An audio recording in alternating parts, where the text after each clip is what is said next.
I'm vlogging this because I don't know the next time I'll be alone in the forest. But I had to hike off by myself in order to go pee. I feel like such a mountain woman.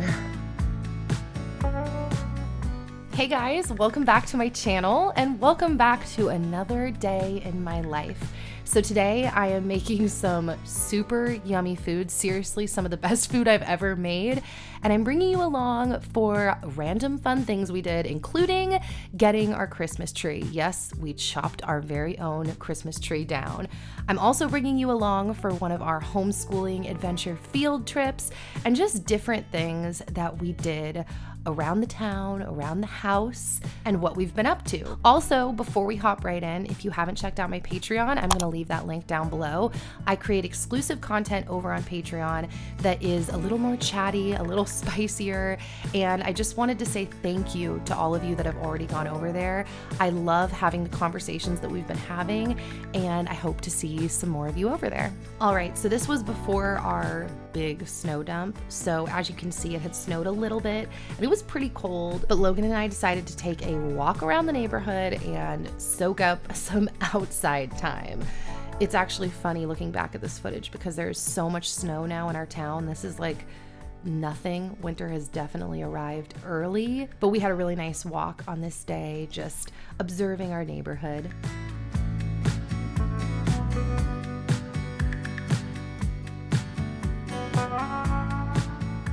Also, on this day, Dan and I went on our first date in like the last couple months.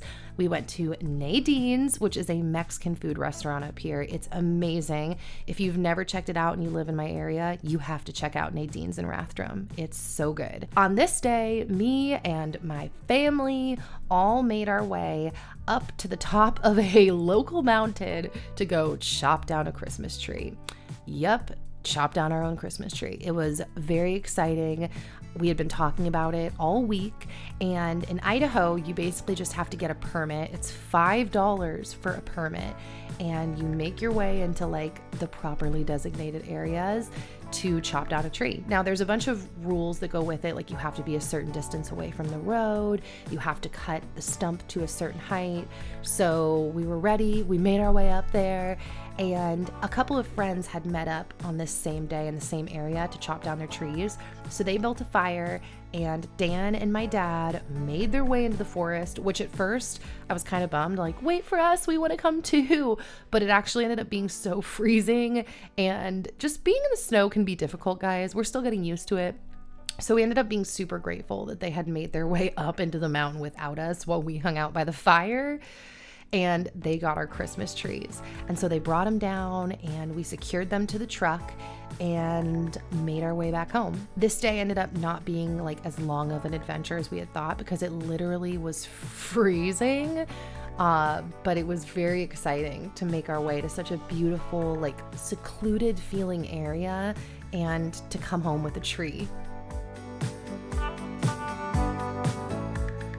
I'm vlogging this because I don't know the next time I'll be alone in the forest. But I had to hike off by myself in order to go pee. I feel like such a mountain woman.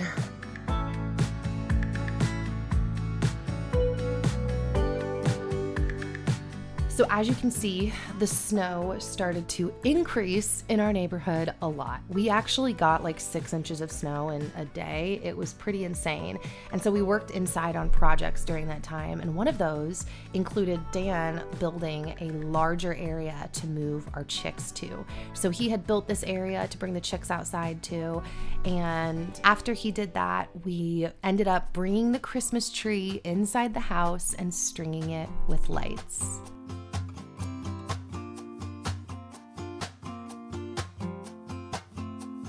Now for Thanksgiving, we all handled different like food items, and one of the food items that Dan specifically requested was stuffed mushrooms because growing up, his mom made stuffed mushrooms all the time. Now I had never made stuffed mushrooms. Actually, I used to not like mushrooms growing up, so we didn't do a ton of mushroomy things.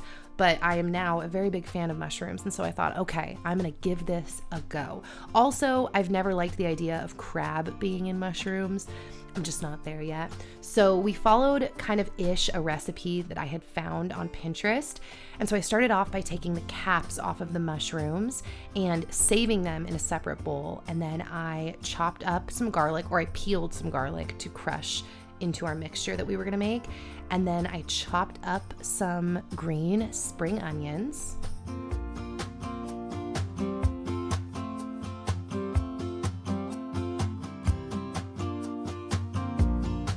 Then I took some sausage that we had and I cooked it in a pan. By the way, I had just baked a fresh loaf of bread that day, so I had pulled it out of the oven to cool on the rack. But then I took a slice of bread and I actually put it back in the oven because we needed breadcrumbs for our stuffed mushrooms. So I baked this piece of bread. By the way, we had pulled a chicken out to hang out with us while we were cooking, and I just thought that shot was so funny. I had to show you. So then I took all of these stems of the mushrooms that I had saved and I chopped them up, and then I put the caps of the mushrooms into a platter or in a dish. I poured some olive oil and some wine all over the mushrooms to let them kind of like just bathe in this marinade while I made the rest of the mixture, the stuffing for the mushrooms.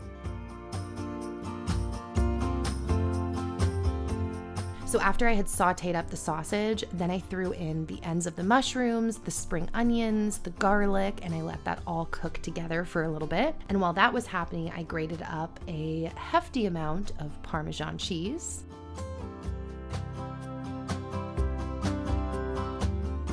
Then I chopped up some parsley. Once the bread that I had been baking in the oven was at a crispy consistency, a desired crispy consistency, I blended that up in the blender. Then I cracked an egg into the mixture, and then I poured in my breadcrumbs as well as my parsley and my cheese.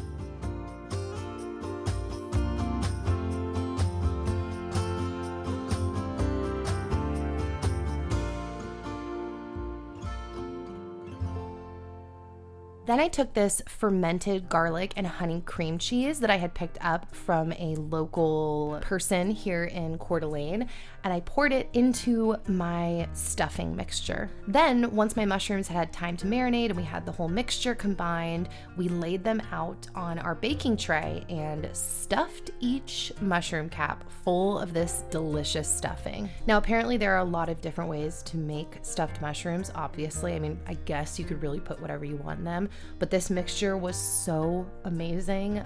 I can't even believe how good these turned out.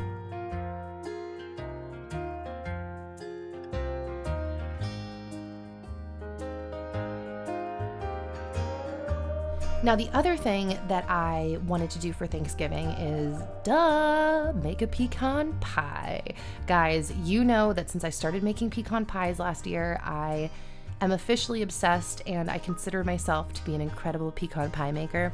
I may not be. I've never really eaten many pies in my life, but everybody who eats this pie that I make says it's amazing.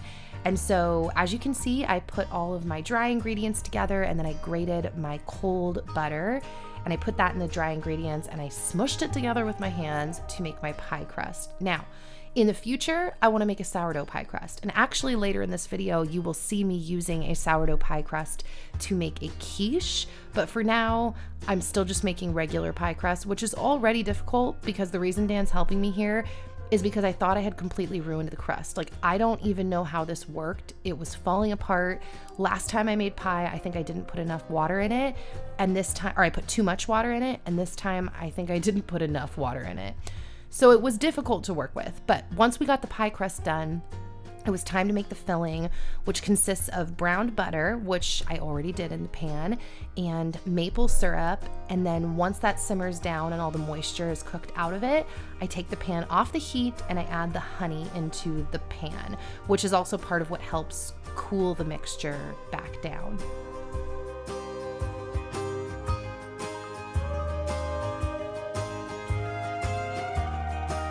So once all of my mixtures were prepped and I had my pie crust frozen because I put it in the freezer while I was making the rest, then I poured my pecans into my pie crust, and then I poured the mixture on top, and it was already looking amazing.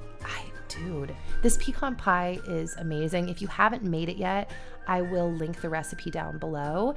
And then I like covering my crust with aluminum foil.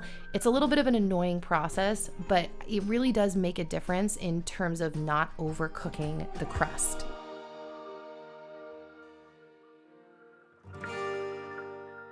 I didn't get any footage, but that was my completed pie. So our homeschooling adventure group goes on a field trip once a month, and on this day we made our way to our local community college to a section of the campus called Gizmos. And in this department, or this section, they primarily make things, and they're all really cool, crafty things. So everything was divided up into different sections. There was like a gem section, a 3D printing section, a pottery section, a painting section, just so many cool areas for people to learn how to make things. So it was really cool to get to come here and explore this whole department.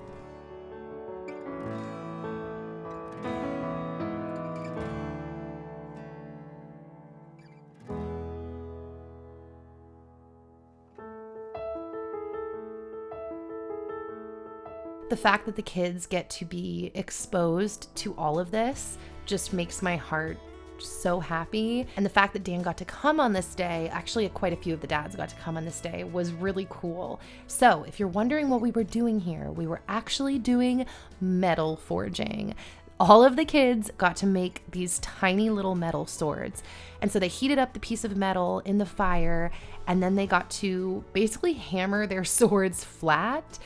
And it was so cool getting to see them do this and experience making something. Logan had never done any type of craft that was this intense or hands-on, and it was really cool for him to get to experience that. Actually, you'll see in this video, he did 2 like full-on crafts this week. After our field trip, we went to a place called Cafe Carambola here in town that I have been really wanting to try because all of my friends have mentioned it. It's basically like a fusion South American type of restaurant, and all of the food that we got was so good. They had a bunch of fun salads in the front, and we ended up getting 2 different kinds of sandwiches, and we split it with Logie, and it was very worth it. He's home? Yeah. Can I look? I do. Are you sure you saw him? Yeah. Yeah. You did? Sure. He's back home? Sure. And he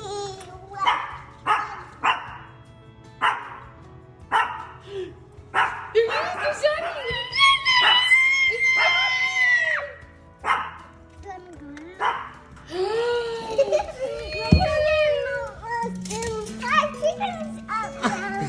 Okay, so do you remember how I mentioned he made another craft this week? This was the other craft. Home Depot, I guess, does this regularly, and I had no idea, but they put on these little like crafting events for kids in the back of the store, and Logan built this little mailbox, and it was so sweet. So on this day, I'm back to rolling out pie crust, guys, but this is the pie crust that I picked up from my local sourdough lady that I buy things from occasionally, and this is a sourdough pie crust that she sold. I'd never eaten a sourdough pie crust, and so I really wanted to try it, so Logan and I rolled this out together, and I decided I wanted to make a quiche on this day, which is what she had suggested when I picked it up. She said she loves making quiches, and I thought, I've never really made a quiche, so I'm gonna give it a go. And spoiler alert, it was delicious. I ate this entire quiche like by myself in 2 days. But we started off by rolling up the dough, and then I placed it in the pie crust. And then when I cut the pie crust to fit the dish, I had excess that I ended up giving to him to make into his own little quiche. But that's kind of a side note. Then I stomped down the fork around the edges to give it a little pattern, and then I started making the filling, which started off by chopping up some onions, dicing them up, and then we're back on the mushroom game, and then I diced them up, then I baked some bacon to get it nice and crispy, and then I threw my mushrooms and my onions with some butter in a pan, as well as some garlic.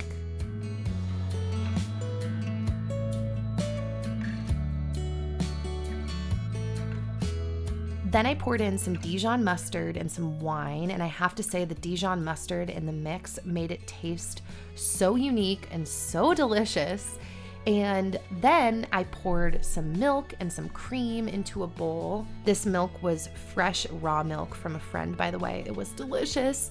Then I poured in a little bit of arrowroot powder to thicken it up. Then I cracked 5 eggs into the mix.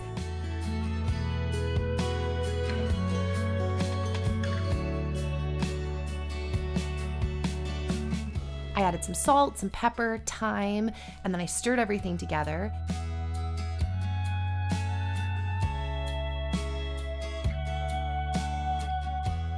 Then I had grated up some cheddar and Parmesan and added that to the mix. Then I pulled my pie crust, which had been waiting in the freezer, out of the freezer, and I poked holes in the bottom to help air escape when I pre-bake the pie crust. Then I chopped up some bacon and I added that into my glass bowl and stirred everything together. By the way, I asked this question on Instagram, but I really want to know from you guys. What is your favorite kind of quiche to make? I got so many great suggestions, and I feel like this whole world of quiches has just been opened up to me. So yeah, so as you can see, I had actually pre-baked my pie crust after I poked the holes on the bottom. I was too lazy to pour beans in the pie crust and lay down the parchment paper. I just wanted to poke the holes, and it worked. It did still lift a little bit, but it worked. Now, what you're seeing is Logan eating his mini quiche that he had made. Take a little bite, just in case it's too hot. His little quiche did not include all the veggies. It was just bacon and cheese, but it was a really fun project for him to make on his own and then feel really accomplished when he got to eat it. Huh? Yummy. Did you do a good job making it? Yeah. Congratulations, Logie.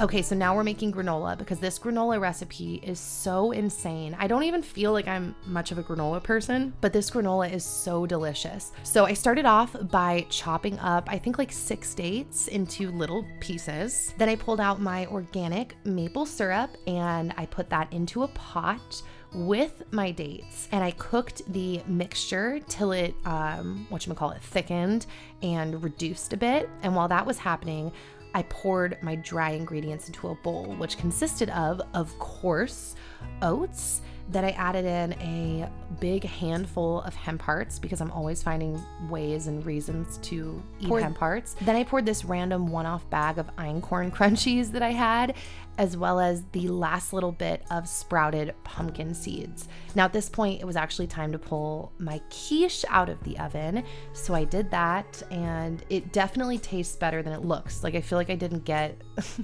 the best shots of my quiche, but just trust me, it was amazing. Then I chopped up some pistachios to throw into the granola as well. Then, once my mixture on the stovetop had reduced, I added in a little bit of olive oil as well as some vanilla extract. I thought the olive oil was going to be super weird, by the way, in this, and it was not. So I mixed that all together. Then I added in, I believe, half a teaspoon of cinnamon, and I stirred all the dry mixture together. And then I poured in my date syrup, maple syrup mixture, and I just tossed that around and massaged the oats until they were completely coated in the mixture, and then I laid them down on the pan.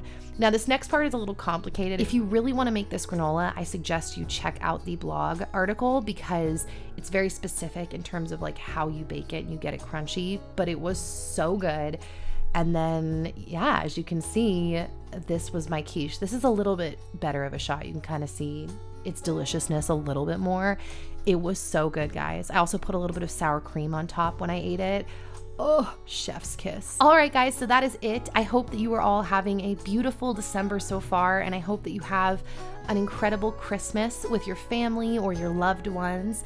Please give this video a thumbs up if you liked it. It really helps to support my channel. And if you want to check me out on Patreon and see the videos that I'm up to over there, I will have that link down below. And with all of that being said, I will, God willing, see you guys back here soon with another new video. All right, bye guys.